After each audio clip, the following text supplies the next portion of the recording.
Good evening, friends. In this video, we are going to discuss a sure shot success strategy for the upcoming CA Final AFM November 26 exam paper. We all know that in Jan 26, the paper was tough. Then in May 26, paper became tougher. And we don't know what would happen in November 26. Okay. Now, I am not going to discuss about the past exam papers, but I'll include some key takeaways from the previous exam paper to devise the strategy for the upcoming November 26 paper. See, I have prepared just 5 points, 5 clear points. Okay, a clear roadmap for you to follow for the November 26 paper. Just I'll discuss these 5 points briefly, which you should focus for the upcoming examination. Point number 1, you should focus on deep conceptual clarity over mechanical solving of the question answers. See, many students I come across have the habit of solving different, a lot of question answers. The problem with solving question answers is that even if you solve thousands of questions, any new question can be coined. And if you are not conceptually strong, okay, you will be falling in the trap. Are you all understanding? So you cannot solve a new question paper if you don't have conceptual grip. That is what I have put it here. Many students solve hundreds of questions, but if new question is asked, they don't know where to start. That's the main issue. They don't even know where to start. Okay, how to go about the question, or where to start, what is to be taken, what number is to be taken. All this confusion will arise if you don't have conceptual clarity. Suddenly, if you see a new question, you will be shocked. This will happen, okay, if you have the practice-oriented approach. You should not have the practice-oriented approach. Rather, you should take conceptual approach. Now, if you are strong in concepts, okay, you can solve and try new questions. I'm not saying you will get the right answers. I'm not saying that, because sometimes in between 1 or 2 steps, you may go wrong. That is perfectly fine. But many students don't even know where to start because of the lack in conceptual clarity. That should never happen. Now, if you have only practice exposure, which means you practice a lot of questions, what is the problem now? You will be able to solve only familiar questions. When you see the question paper, you will try to attach these questions with some other questions which you have solved, and then try to visualize, okay, that question is being asked here. You try to link the questions and try to solve. Okay, that is the issue. You need to independently think over the concepts, what is the fact given in the question, how to apply. So application oriented approach you should consider. I'll give you a classic example where we have changed, okay, on the way. If you see the school examination and all, if you have seen, where we go to the science Olympiad or maths Olympiad, there the questions will be unique. It will not be something copy paste questions. But I don't know why we are so aligned with the copy paste questions nowadays, that if copy paste question asked now, you become happy and try to solve. If something new is there, you become afraid. That approach should not be considered. You should take an independent concept oriented approach, expect the unexpected, and be prepared for any questions to be answered. Right? This is a point number 1. Point number 2, special preference or importance has been given for theory topics. This term, it was tested for 25 marks. Theory cannot be ignored anymore. Because, see, I used to tell that 12 to 16 marks anyway, okay, tested in the theory paper, even 18, 20 marks have been tested. This time, they have decided to test it for 25 marks, which means they understand that students' weakness, but students don't focus on theory areas. Hence, they prepare questions, okay, even in MCQ, which contained a 6-mark theory, and roughly, this is, I think, 24 or 25 marks has been asked overall from the theory segment, which is so dangerous. Okay, why? Because students completely avoid the theory portions. I've seen many students completely avoid the theory portion. That you should not do. Theory in the sense, see, this is a very easy paper to score in theory. Why I'm saying is, it will not be a law paper or audit paper where exactly the answer should match. They won't expect that. Even if you write related, specific points, which are brief, that it need not be elaborated. Even if it is in brief, they will award the marks. I've seen that. So this should be, treated seriously. The theory portion should be allocated proper time. I will also try to cover in a separate marathon covering all the theory segment this time. I also decided to make some changes from the traditional approach. So what we will do is that we will also give, more focus to theory this time. Very, very important, because once you understand the in and out, theory and the practical aspects goes hand in hand, cannot be separated, right? So that you should ensure. Next, point number 3. Identify weak chapters immediately. Identify weak chapters immediately, which means, you would have done some selective study.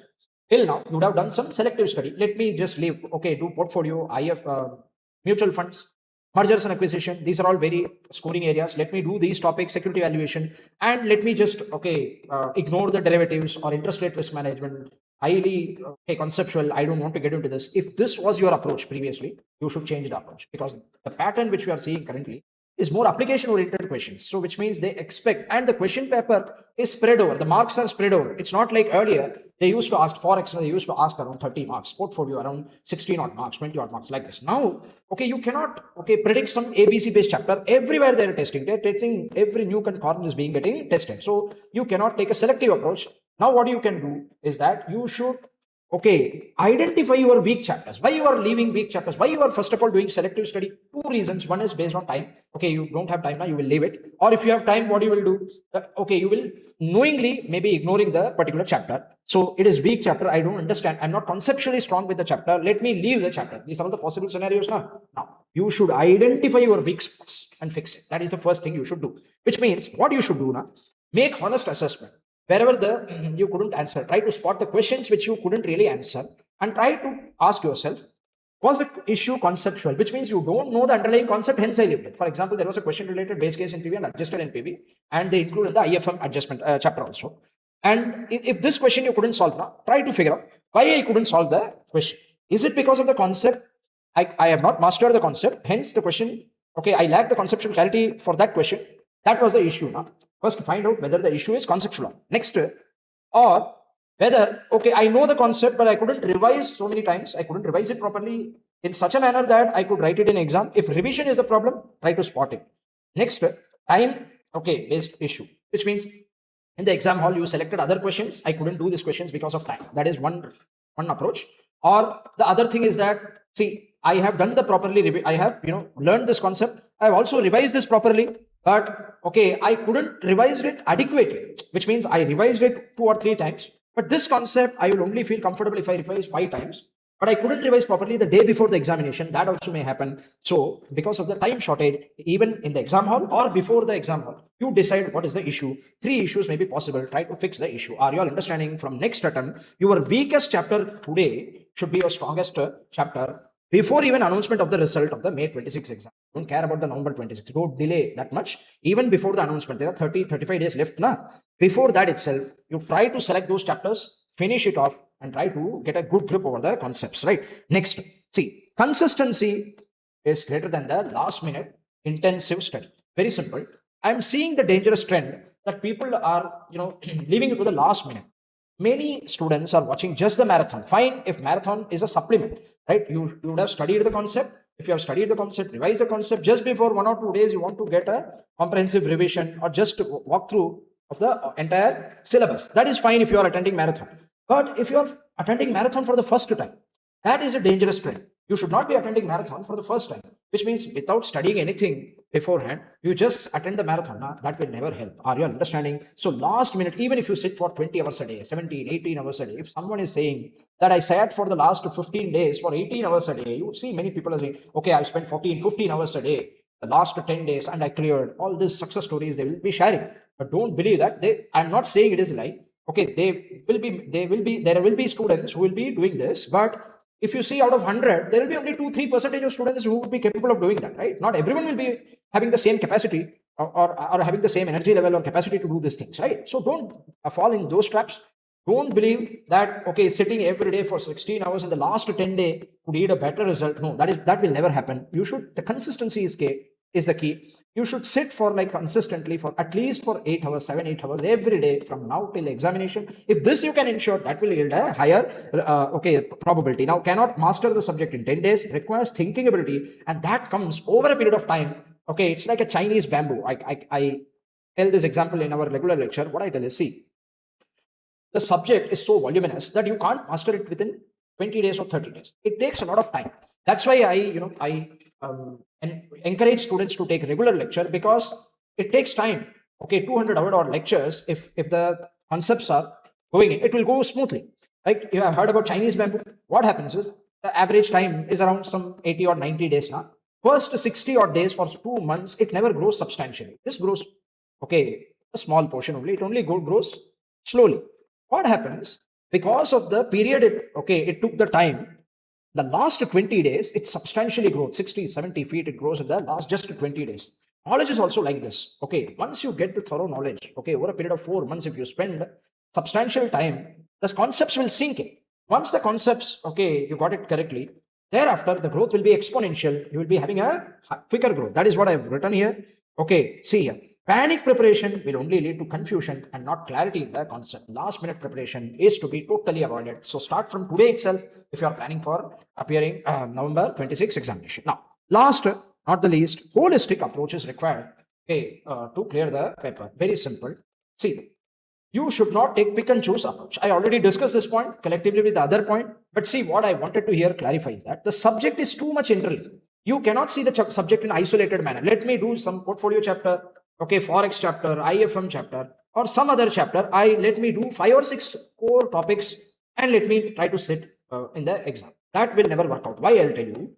The biggest mistake is treating AFM like isolated chapters because subject is highly interconnected. I will give you classic example. I'll give you 3 or 4 examples to clarify that this subject you cannot take a chapter wise approach, unlike you do it in intermediate. That also we should not do that, but still, see, for example, IFM cannot be done without capital budgeting. Let me see this term. They have asked a question regarding IFM, International Financial Management, where they have asked about capital budgeting, home currency approach, foreign currency approach, interest rate parity should be applied. So what is it? One single question. You may think that this is IFM based question, but when you go deep, understand the facts of the question, you will see that NPV calculation is required, which is capital budgeting concept. So capital budgeting concept should be applied in forex, should be applied in IFM, and inside also you have to know interest rate parity theorem, how interest rate parity is applied. Like this, it can be multiple chapters can be clubbed and asked in the examination. You should be thorough with all the concepts. So holistic approach is required.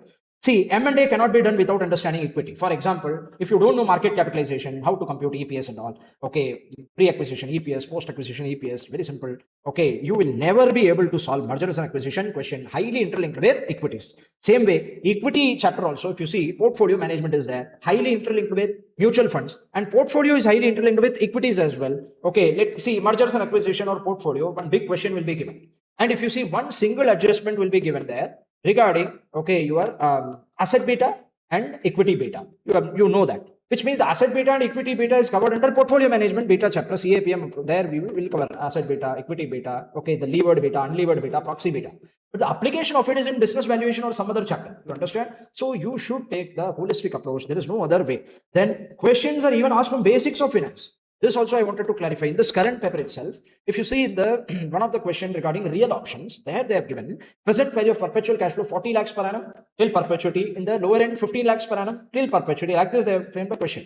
If you don't know the present value of perpetual cash flow is nothing but cash flow divided by R. If you don't know the simple time value of money based financial concept, you will be never able to solve the question. Are you all comfortable even if you know the real option based concept? So the basics of finance is even tested, which means holistic approach is to be given. That is what I put it here. Coverage gives the confidence. Nothing else will give you the confidence. 100% coverage of the syllabus will only give the confidence. Now, if you don't have time, this is just an excuse. Make a time. You have to allocate the proper time. That's why I'm saying from today itself you should plan in such a way that you allocate proper time and give some respect for this finance subject, right? Now, I can summarize the entire video in 4 concepts, what you need to do.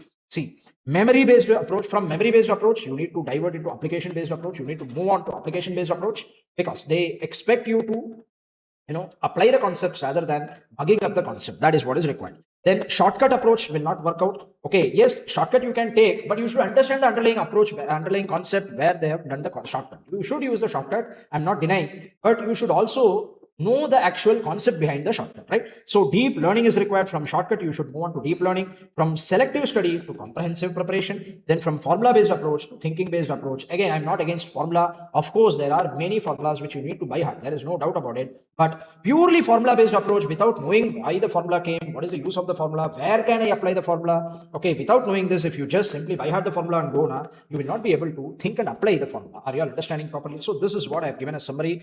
I hope the video was relative. See, again, one important caveat I wanted to give here.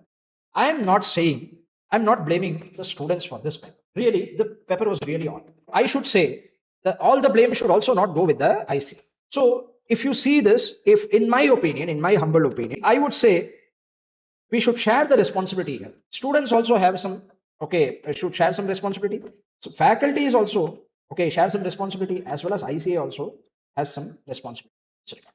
Students angle, I just discussed here. If we need to improve on these 5 points, if you improve on these 5 points, that's all we can do. We can hope for the best. We can prepare the conceptually, and we expect for the best. Now, I'm sure if you prepare conceptually, if you meticulously follow these points, I'm not saying you will be able to comfortably write for 100 marks also, but I'm sure that you will be able to attempt the question paper very well. There will be uncertainty because result comes. What is the, what is ICAI stand? We don't know how they check the paper.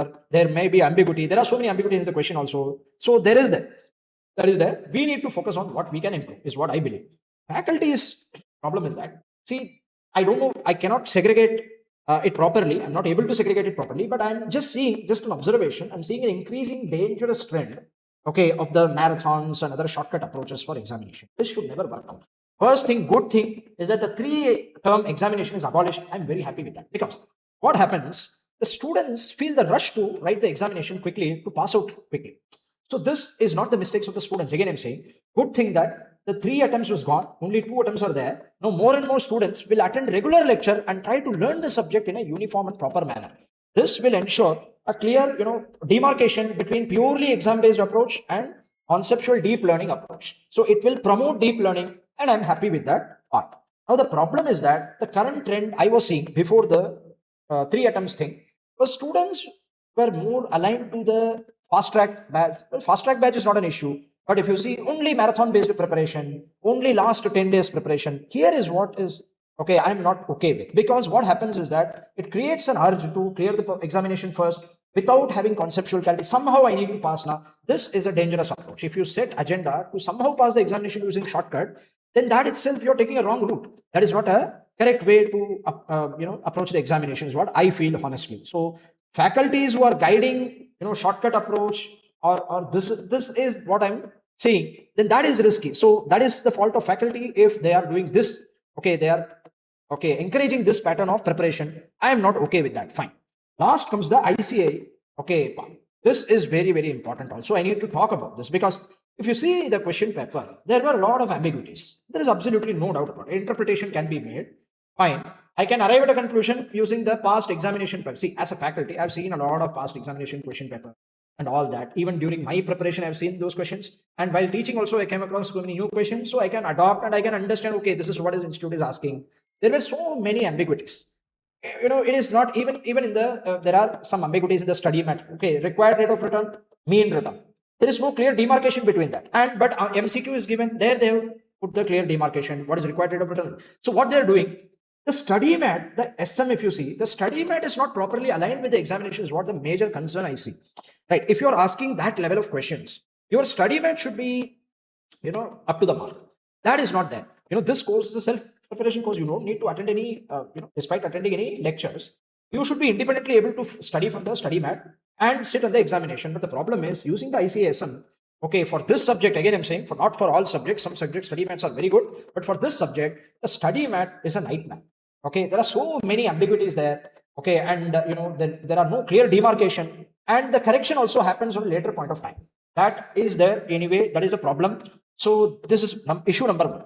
Then the methodology of preparing exam papers. Right? If you see the exam papers, there is also inconsistency. Question number, there are so many ambiguities in framing the sentence. Okay, and there are so many issues. Okay, that we have seen the Jan paper. There we can see that. I will give you an example. In the Jan paper, they have given the cutoff rate. Right, cutoff point should be. It's not a cutoff rate. There is nothing called as cutoff rate in the sharp optimum portfolio theory. Right, this is just one example to show. There were so many ambiguities also. Right, there was one interest rate. The swaps question was there. Currency swap question was there, in which they have, in the first line they have given that, okay, the swap will be transferred. Okay, the same amount will be transferred at the end of the swap period. But in the next line, they've also given that some different number, 8,000 million would be swapped at the end of the period, which means which should be taken. There is ambiguity. But we know that, okay, the original swap should be taken. In the previous question, RTP, one question was there. There they've clearly given, okay, this question they have clubbed. Like this interpretation can be done. But again, there is no clear statement. There is ambiguity. So that should be avoided, my humble request, because, okay, students are getting agitated. They're getting confused. See, if you have conceptual knowledge, you can interpret these things. But still, ambiguity should be avoided, so the students have clear, okay, you ask difficult questions, but not like these questions. Okay, that is what is creating trouble for the student. So I would say we have to collectively focus on all these 3 issues. But again, I don't have control over ICA. You don't have control over faculties, right? That is what we do. So again, that part I will ensure. Now the students part, you should ensure that these 5 points should be meticulously followed. I hope this strategy will add value to your preparation. All the best. Thank you.